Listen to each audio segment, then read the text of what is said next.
देखिए, सबसे पहली बात तो ये है कि संभल की चंडोसी की जो जामा मस्जिद है वो कोई 50 साल 100 साल नहीं बल्कि 200-250 साल पुरानी मस्जिद है, उससे ज्यादा है।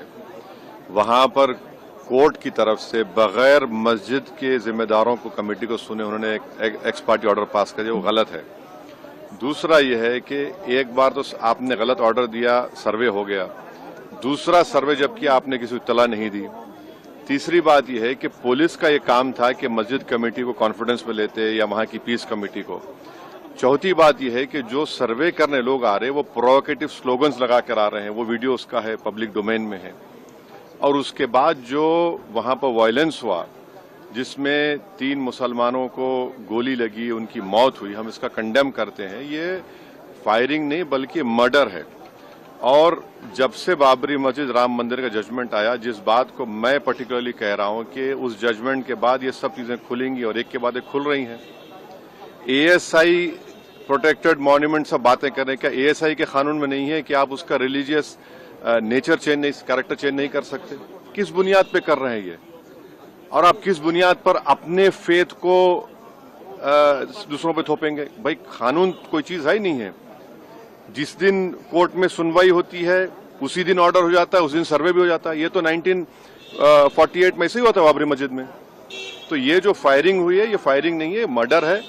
और जो भी ऑफिसर्स इन्वॉल्व है उनको सस्पेंड करना चाहिए और एक सिटिंग हाईकोर्ट जज से उसकी इंक्वायरी होनी चाहिए। ये सरासर गलत है, जुल्म हो रहा है वहां पर। तो संभल में वहां के सांसद पे एफआईआर दर्ज कर दिया गया। आप जिस पे चाहे कर लीजिए भाई, जिस पे भी चाहे कर लीजिए, जज आप, जूरी आप, सब आप, तो बचेगा क्या फिर? अब सर, जेपीसी में आप लोगों ने समय मांगा है, क्या कहेंगे? जी, जैसा भी आपने हमारे डेलीगेशन तरफ से बोला गया है, मैं उसको रिपीट करना नहीं चाहता। और स्पीकर साहब ने बड़ी इत्मीनान से हमारी पूरी जितने मेंबर्स 11 नॉन बीजेपी एमपीज गए थे उनकी बात को सुना। वो बोले कि इसके ऊपर कंसिडर करेंगे और हमको उम्मीद है कि ऑनरेबल स्पीकर साहब इसका टेन्योर बढ़ाएंगे। क्योंकि आप देखिए, बंगाल नहीं गई कमेटी, बिहार हम लोग नहीं गए, उत्तर प्रदेश में शिया वक्फ की प्रॉपर्टीज को हमने नहीं देखा। तो ऐसे कई, दिल्ली के मंत्री को बुलाना है, ऐसे कई स्टेट्स है जहां पर कमेटी को जाना चाहिए। वो स्टेक होल्डर्स हैं, उनकी बात को सुनना बहुत जरूरी है।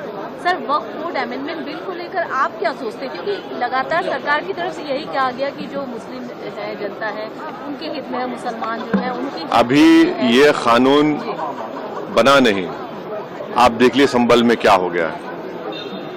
अभी ये कानून बना नहीं है। आप देख रहे हैं कि हर जगह पे बोल दिया जा रहा है कि नहीं, ये यहाँ पर 500 साल पहले मस्जिद नहीं थी। इस बिल में ये बिल आर्टिकल 26 का वायलेट करता है। ये संविधान के फंडामेंटल राइट का 26 का ग्रेव वायलेशन है। ये बिल कलेक्टर को इतने पावर्स दे रहा है कि कलेक्टर तय करेगा कि कौन सी वक्फ प्रॉपर्टी है नहीं है। ये कैसे होगा? कलेक्टर कैसा जज होगा अपने ही केस में? तीसरा, आप किस बुनियाद पर इस बिल में आप नॉन मुस्लिम को मेंबर बना रहे हैं? जितने धर्म की बुनियाद पर, चाहे वो हिंदू धर्म के एंडोमेंट बोर्ड्स हो, चाहे दिल्ली का एसजीपीसी हो या उसका एक्ट हो, या क्रिश्चियंस के जो भी उनके धर्म के संस्थाएं हैं, वहां पर तो कोई उसी धर्म का आदमी मेंबर बनता है। आप तो कंपलसरी स्टेट वक्फ बोर्ड में जहां पर 11 मुसलमान बनते थे, वहां पर आप मेजॉरिटी नॉन मुस्लिम बनाना चाह रहे हैं। सेंट्रल वक्फ काउंसिल में मेजॉरिटी ऑफ नॉन मुस्लिम बनाना चाह रहे हैं। क्यों करना चाह रहे हैं आप? ये क्या मकसद है आपका? कलेक्टर को इतना पावर दे रहे हैं। तो ये आर्टिकल 26 का ग्रेव वायलेशन है और इसीलिए वक्फ को बचाने के लिए नहीं लाया जा रहा है, ये वक्फ को खत्म करने के लिए। और वक्फ बोर्ड को सिर्फ एक पोस्ट ऑफिस बना के रखना चाह रहे हैं।